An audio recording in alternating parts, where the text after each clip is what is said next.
এটা খুব খারাপ লাগছে খালেদা জিয়ার ক্যান্টনমেন্ট থেকে বের করে দেওয়া এবং অনৈতিক যেটা মিডিয়া কভার করছে, তার ঘরের মধ্যে মত পাওয়া গেছে, এইসব জিনিস এগুলি সবটা আর্মি অফিসারই করছে। প্রত্যেকটা কোর্ট মার্শাল বিতর্কিত সেনাবাহিনীর। আমি যতটুকু জানি, আমাকে ধরে আনার পর মামুন খালেদ ডিজিএফআইয়ের সকল কর্নেল জিএসটি ডেকে এনে বলছিলেন ধামাকাটা কেমন হইলো, অর্থাৎ ধামাকাটা কেমন হইলো, মানে আমি একটা বড় একটা টার্গেট, আমাকে ধরে আনা হয়েছে, সব ঠান্ডা। 2011 সালে আপনার সঙ্গে কি ঘটেছিল? সে সময় গুম করার পিছনে কি কারণ ছিল বা গুম হওয়ার দেখেন, আমি কিন্তু র্যাব 7 চট্টগ্রামের সিও ছিলাম এই 1/11-এর সময়টায়। তার আগে অল্প একটু সময় ছিল, যেটা 5 সালের শেষের দিকে মূলত জেএমবি নিয়ে ব্যস্ত ছিলাম। এই জেএমবি ন্যারেটিভটা সম্পূর্ণ ভারতের তৈরি।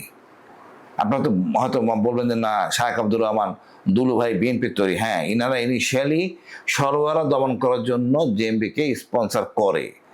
এই জিনিসটা লুফে নেয় ভারত এবং এক্সক্লুসিভ দিয়ে তাদের মতাদর্শ দিয়ে বাংলাদেশে অস্থিতিশীল করে ফেলার জন্য, একটা ব্যর্থ রাস্তা পরিণত করার জন্য ভারত চেষ্টা করে এবং জেএমবি সৃষ্টি করে। একটা দলের আপনি দেখবেন যে অস্ত্রটা কার, যদি দেখেন মেড ইন কোনো দেশ, ওই দেশকে দোষারোপ করবেন। প্রত্যেকটা এক্সক্লুসিভের মধ্যে লেখা ছিল মেড ইন ইন্ডিয়া। আমি বেশ সোচ্চার ছিলাম। আমি কালেম গুলজার এবং ওই আমলে যারা র্যাবের অফিসার ছিলেন, মেজর জোয়ার নাম জানি, আমরা নিবেদিত প্রাণ ছিলাম এই জেএমবি দমন করার জন্য। যেইভাবে আমরা করছি আমরা জানি।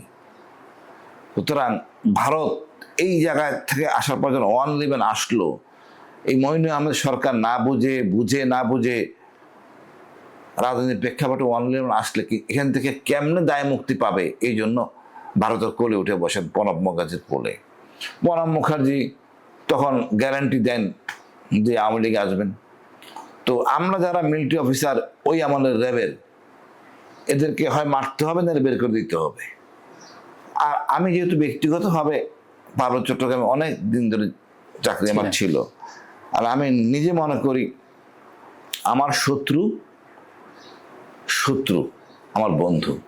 অর্থাৎ এক্ষেত্রে আমি ভারতকে দেখেন, আমাদের স্বাধীন হওয়ার পর থেকে ভারত আমাদের পিছনে, শান্তি বাহিনী সৃষ্টি করা থেকে শুরু করে সবকিছুর সাথে ভারত কোন একটা ভালো জিনিস ভারত বাংলাদেশে করে নাই।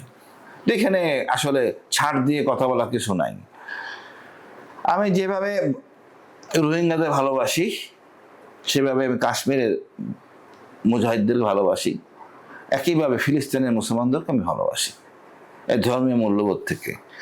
এরপরে ভারত যেসব অন্যায় আচরণ, যার প্রতি ক্ষিপ্ত হয়ে যারা স্বাধীনতাকামী, তাদেরকে আমি শ্রদ্ধা করি। এবং এই এলাকায় পার্বত্য চট্টগ্রামের ভূমিকা অনেক, যেহেতু সীমান্তবর্তী এলাকা।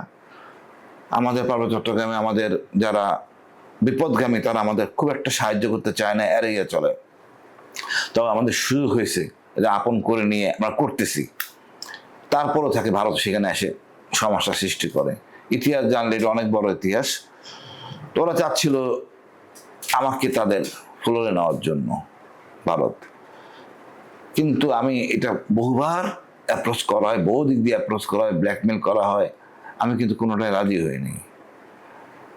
যে একটা সাধারণ জিনিস, সিডিএর জমি আমার নামে বরাদ্দ ছিল, র্যাবের সিও, 5 কাঠা কর্নার প্লট। তা আমার তো আর্মির লোক কয় টাকা আমার আছে ভাই, দিনে আনে দিনে খায়। তা আমাকে বলো প্লটটা তো আর নিতে হবে, গোয়েন্দাদের থেকেই বলা হলো। আমি কি স্যার, আমি তো নিতে পারবো না, আমি মিরপুর ডিএইচএস প্লটটা পাবো, আমি মিথ্যা কথা লিখতে হবে, আমার পরিবার নিষেধ করে এরকম করো না। তখন বললাম স্যার আমার কাছে টাকা নেই, কেন সম্ভব না।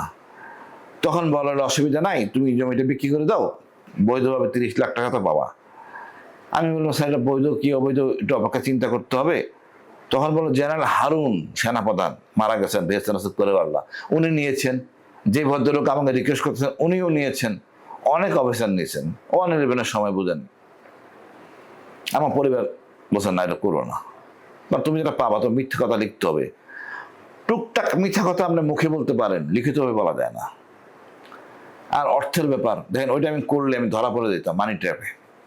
সারা জীবন কিন্তু আমি এই কষ্টের মধ্যে দিয়ে দিতাম। আমি শুধু কষ্ট না, হ্যাঁ, এই অপমান মিথ্যা কথা বলতে, আল্লাহ আমাকে বাঁচাইছে, আল্লাহর কাছে শুক্রিয়া। আমার পরিবার আমাকে সেভ করছে, শুক্রিয়া। সিনিয়র বলে আমরা শুনি, আমাদের বদ অভ্যাস, আল্লাহ বাঁচাইছে আমাকে। এই কথাবার্তা না শুনে যখন কোনোভাবেই আমি রাজি হচ্ছি না, তখন আমাকে পোস্টিং করে দেওয়া হলো 8 সালে শেষের দিকে ময়মনসিংহ আরডকে। এখানে যখন আসার পরপরই দেখেন নির্বাচন হলো, বিডিআর মেসাকার হলো। আমরা প্রচণ্ড ক্ষিপ্ত। এই মেসাকার বিডিআরে মইনু আহমেদ জাস্ট মির্জাফরের ভূমিকা পালন করেন, তার সাথে অনেক জেনারেল একই কথাই একই ন্যারেটিভে কথা বলে। এরপরে যেটা খুব খারাপ লাগছে, খালেদা জিয়ার ক্যান্টনমেন্ট থেকে বের করে দেওয়া এবং অনৈতিক যেটা মিডিয়া কাভার করছে, তার ঘরের মধ্যে মদ পাওয়া গেছে, এইসব জিনিস, এগুলি সবটা আর্মি অফিসারই করছে, আর্মি অফিসারই করছে। লজ্জাজনক। আমি এদেরকে ঘৃণা করি, এগুলি নিয়ে আমি সোচ্চার ছিলাম। তো আমার কণ্ঠ চিরতরে বন্ধ করার জন্য যা যা প্রক্রিয়া করা দরকার তাই করছে। তারা মনে করছে যে আমি হয়তো ময়মনসিংহে বসে কু করতেছি। দেখেন, কু করতে গেলে নির্দিষ্ট একটা বাহিনী লাগে, একটা কোম্পানি, একটা ব্যাটালিয়ান। আমার কিছুই ছিল না, আমাদের 3 জনের জন্য একজন ম্যাসওয়েটার। এই আইকিউ যদি না থাকে কারো কিছু বলার নাই। কথা বলতে আমার কাজের মেয়ে রোহিঙ্গা যেহেতু নাইখানছড়িতে ছিলাম, তার সাথে তার বয়ফ্রেন্ড, পরবর্তী বিয়ে হয়েছে। সিটি সেল সবচেয়ে কম দামে মোবাইল, ওটা তারা শুনতে পারে না, তার লোকেশনটা নিতে পারে। তো ওর মানে বর রিং করতো নাইখানছড়ি থেকে, সিটি সেলের ওই ফোন ফ্যাক্সের দোকান থেকে।